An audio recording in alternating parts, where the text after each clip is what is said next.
Mayor, Digong, PRRD, Tatay, ito ang mga katawagang hindi malilimutan ng mga Pilipino. Dito kilala si Pangulong Rodrigo Roa Duterte, ang ika-16 na presidenteng nagsilbi sa Pilipinas. Buwan ng Hunyo taong 2016 nang mahalal sa pwesto, pero bago pa niyan ay mahigit 20 taon nang nanilbihan bilang alkalde ng Davao City. Pero sino nga ba si Pangulong Duterte sa mata ng isang Pilipino? Ako yung presidente na hindi taga Maynila. Hindi ako sanay ng mga paikot-ikot. Probinsyano ako at matagal akong mayor sa aming siyudad. Ayan ang gusto ninyo, ibibigay ko talaga sa inyo. Huwag ninyong lukuhin ang bayan sa panahon ko kasi hindi ako papayag. That goes for all. Sa ilalim ng kanyang pamamahala, nakamit ng bansa ang pag-unlad at pagbabago. Ilan sa mga hindi matatawarang nagawa ni dating Pangulong Duterte ay ang war on drugs, pag-angat ng ekonomiya, transportation modernization, airport projects, libreng college education, independent foreign policy, anti-red tape, pagbaba ng bilang ng krimen, universal health care, paglaban sa pandemya at Build program. We will eliminate the drug lords once and for all. I will be a dictator, no doubt about it, but only against the forces of evil, criminality, drugs, and corruption in government. At nagkamit ng pinakamataas na approval rating sa kasaysayan ng bansa. I do not have any master except the Filipino people. Mula Davao City hanggang sa buong Pilipinas, walang takot na hinarap ang bawat pagsubok na dumating sa bansa. Ako ang taong nasasaktan. Nababasa ko yung mga ilang okasyon. Subalit, higit pa sa kanyang nagawa para sa bayan, ay mas tunay na hindi malilimutan ang kanyang tunay na malasakit sa bawat Pilipino. Malaman ninyo, isa lang tayo. Your life is not less important than mine. Our lives are very important to the country and to your family. At kahit wala na sa serbisyo, in a few days, I'll be out. Yung nagawa ko, para sa akin yun na yun. The best that my efforts can really achieve. Kung kulang pa yun, pasensya na po. Yun, hindi ko na talaga kaya.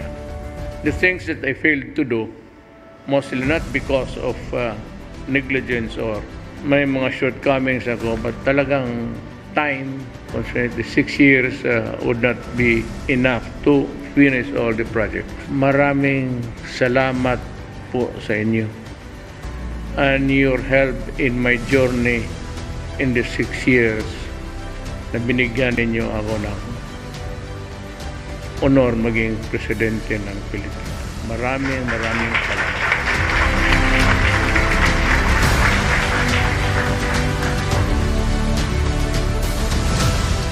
ang kaibigan at tatay ng lahat.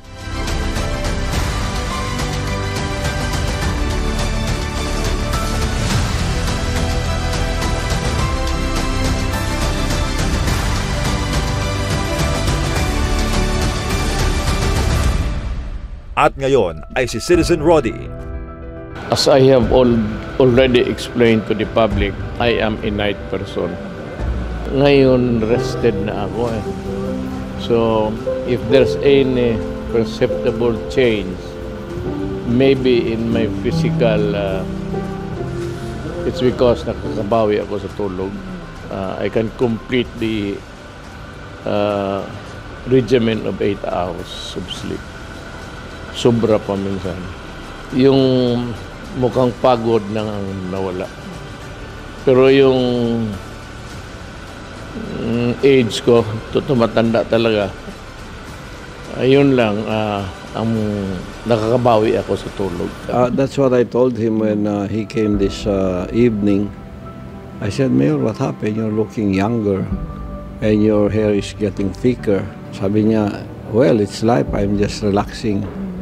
Clearly, the burden is off his shoulders because he takes his job as president before very seriously. But now he just goes around, visits some friends, and I'm so glad to see him very healthy.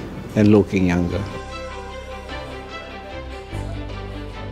Mananatili sa puso ng bawat Pilipino ang nag-iisang Rodrigo Roa Duterte. Sa sambayang Pilipino, maraming salamat sa inyo.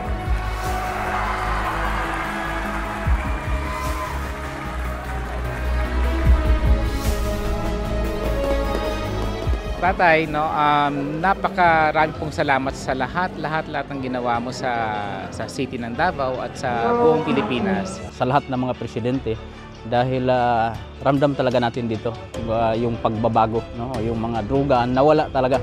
Papasalamat po kami sa kapulisan, sa ating mahal na presidente, sa nagawa niya po sa amin.